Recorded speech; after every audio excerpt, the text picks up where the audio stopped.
Hello and welcome to my channel. My name is Jen and I just got back from an amazing trip in Stowe Vermont with friends. Although me and my husband do not ski, we decided to join a few of our friends on a ski trip because we have always wanted to see Vermont and we've only heard wonderful things about Stowe. We decided to stay at the Stowehof, which is located less than 5 miles from Stowe Mountain where our friends would be skiing. So it was the perfect location and we were really excited to join in on the fun and to find some fun things to do in Stowe, Vermont that had nothing to do with skiing. We really enjoyed our stay at the resort, and it was actually very important to us because we were going to be spending a lot of time there, more time than our friends would be spending because they had pretty full days with skiing. So I really wanted to stay someplace that had things to do, that was nearby, other things in the area, and I was having a hard time finding any information on places to stay in Stowe. So I thought it would be very informative and interesting for some of you who may currently be looking to book a trip in Stowe, Vermont. Also, I have to throw it out there, I am a travel agent, so if you need help booking for Stowe or for any other destination in the world, feel free to reach out. My info is always listed in the description below. Okay, so let's get started.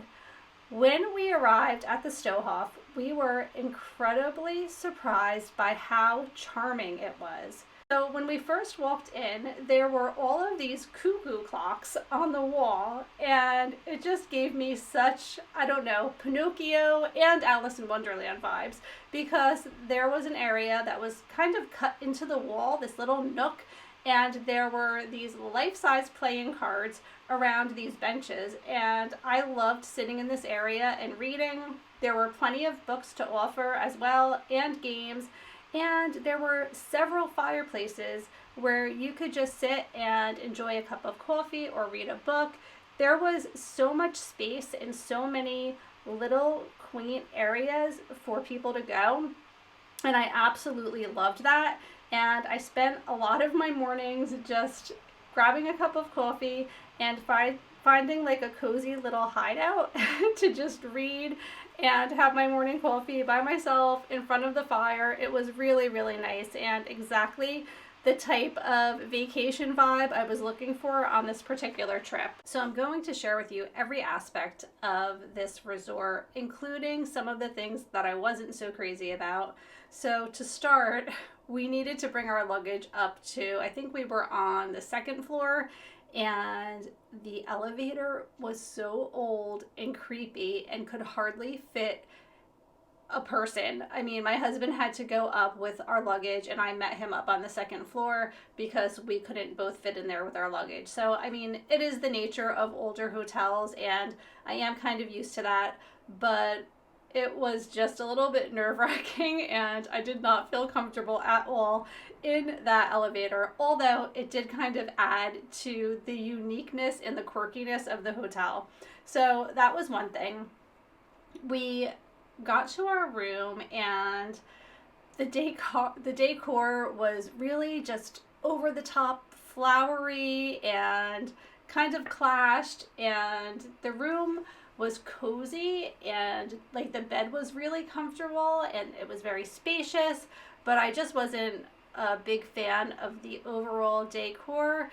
And I have heard that all of the rooms at this resort are pretty different from each other. So our friends' rooms looked quite different from ours. So they're not all styled the same way. If that's something that bothers you, just be aware.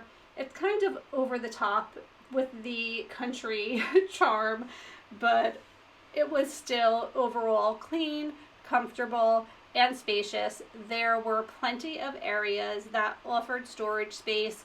There was a dresser, there were 2 enormous closets that had shelves. There was a mirror outside of the bathroom, so I was capable of getting ready in the morning while my husband was in the bathroom showering and getting ready himself. So I do always appreciate having that extra space. And overall, I can't complain because the view was amazing, and that is really why I would definitely come back to this hotel, because we had this very large balcony. So when you step out to the balcony, you can see the rooms aren't really divided. You can walk the complete length of the balcony to other rooms from the outside. So our friends would actually be able to walk to our room from their balcony area. And it was kind of nice because there were very rarely people outside on the balcony, so you kind of did have it to yourself. And it offered amazing views. When we arrived, there was a major snowstorm going on. We had so much snow while we were away that weekend, and it was just a magical winter wonderland. I absolutely felt like I was just in this snow globe. To go along with the enormous amount of snow that we got was a little bit of an issue with the parking area. My husband ended up getting snowed in. It took us a couple of hours to shovel him out. So the parking area that is closest to the lodge is a little bit limited with parking. So there's another parking lot that you can go to that's a bit higher up the road. And we were trying to avoid that just because we did have so much snow. We didn't want to have to trek through the snow to get back to the hotel. And we had gotten back from dinner later in the evening, and we parked somewhere that probably wasn't our best choice for allowing plows and things to come through. So we ended up kind of getting a little bit plowed in. So I would say if you are going there during a time where the weather is really bad, just be very mindful about where you're parking, and also come prepared. Bring a couple of shovels. Make sure you bring a brush to clean off your car. Just make sure you have all of the things that you need to shovel yourself out. We ended up having to have a pickup truck pull us out. They like kind of towed us with one of those, I don't know what the proper words are for it, but they hitched something onto our car and they pulled us out of the spot, so we were able to go about our day, and it was just a little bit aggravating. Aside from that, everything otherwise went pretty well in the hotel. Every morning they did have breakfast in the Mansfield room, and they had bacon and eggs, toast, pancakes. The pancakes were so good. I think it was because of the Vermont syrup that I was kind of going crazy for the pancakes. That's pretty much what I ate every morning. There was coffee and juice, and it was just all a la carte. You could make yourself some breakfast. They had certain hours, and there was a price for it. It was not included with the reservation, but it was nice to be able to just walk down to breakfast every morning, and everyone was very casual about it. There were people there in their pajamas, so it was just very chill. And there's also really, really nice views from both the lobby area and the restaurant where they serve breakfast. So it's really nice to just sit in the morning and take in all of the beautiful views while you're having your morning breakfast. And then also there is a restaurant that is downstairs. It's called Fritz, and it's Fritz's Bar and Restaurant. So we went there a couple of nights, and it's really a great place to go for a drink, as they have a pool table area, and it's just a lot of fun to hang out and maybe get some appetizers.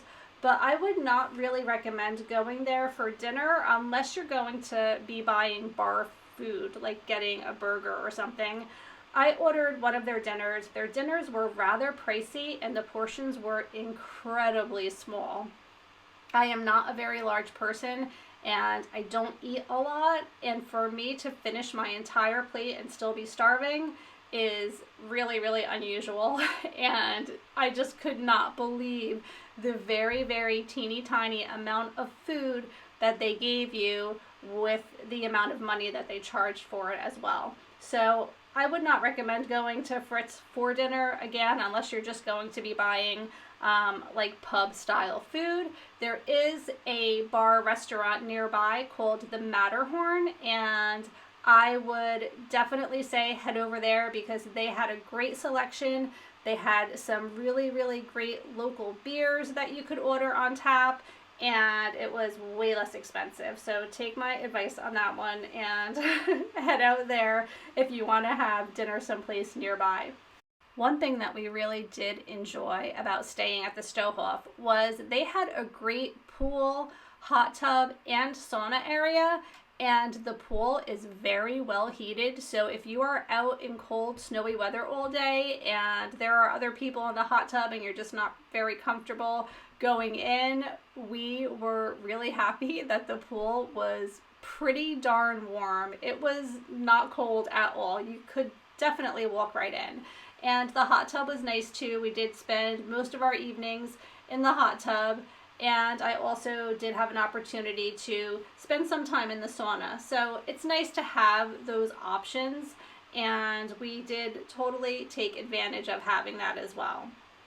Another little bit of advice that I want to share with you about staying here, and really about staying anywhere at all, is to make sure when you are checking out that you get your final bill and you make sure where your credit card was charged, because there were some billing issues at the end of this trip, and there was a situation where one of our friends got double charged for their room. So I definitely highly recommend that when you check in, you get a receipt of your deposit so you have proof of that.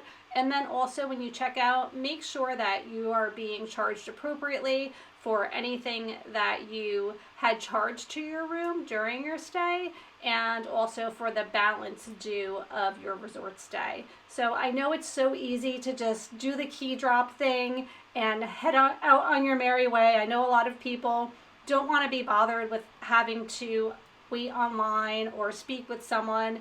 But again, I do highly recommend it. And especially if you're staying here, only because we did have a situation, I would say make sure that you actually check out with somebody at the desk, and be sure to make 100% sure that you are only charged for what you did during your stay and nothing more than that. So my final thoughts on the Stowehof are, I would definitely stay here again. I thought the location was really, really nice.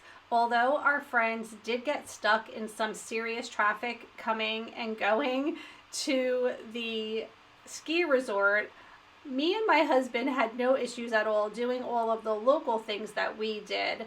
So just keep that in mind. If you are going for skiing purposes, you might be a little bit more challenged with traffic in the morning with everyone trying to get to the ski resort, and then again in the evening with everyone trying to get back. And I just think that's one of the things that you kind of need to deal with when you're not staying on property at the ski resort where you are traveling to. But the hotel was very quaint, very cozy. I had a lot of really relaxing mornings there sitting by the fire. We actually met some people sitting by the fire because we ended up spending so many hours there that as people were coming and going, we were chatting, and we got to meet a lot of really interesting people along the way. So that was very nice.